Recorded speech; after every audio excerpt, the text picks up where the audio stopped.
How far is too far in a violent sport?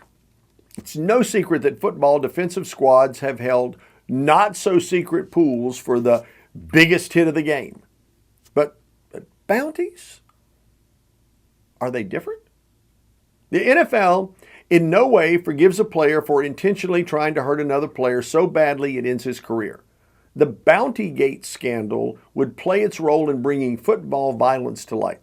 The New Orleans Saints bounty scandal was formalized and approved by the coaching staff. January 15, 2009, the New Orleans Saints named Greg Williams as its new defensive coordinator. A year later, Saints linebacker Jonathan Vilma allegedly offered $10,000 to any teammate who could knock out opposing quarterback Kurt Warner from the playoffs. The next week, Vilma made a similar offer to any teammate who knocked Minnesota Vikings quarterback Brett Favre out of the NFC Championship game. Favre received a number of questionable hits.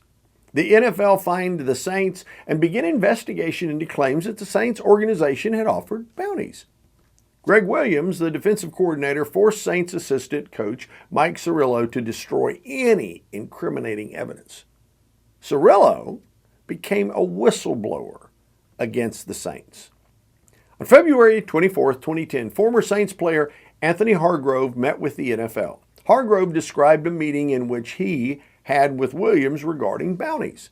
Then on March 2nd, the NFL released its report linking Greg Williams and multiple Saints personnel to a bounty program.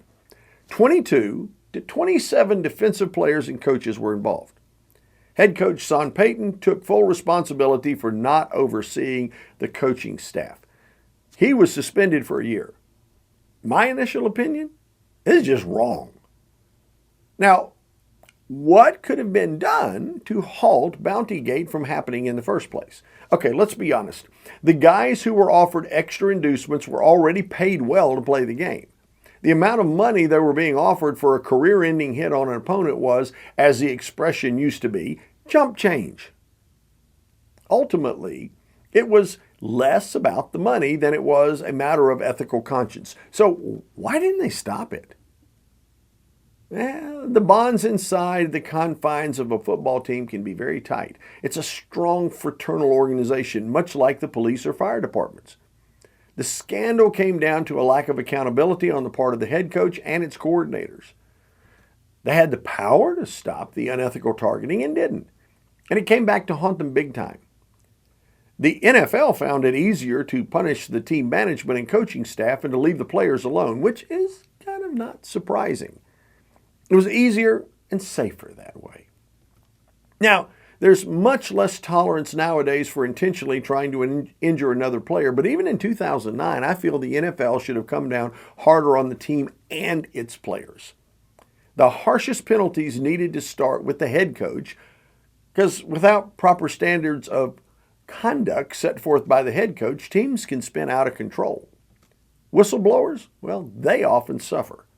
The cost to the whistleblower is often significant. Cirillo, well, he earned self-respect.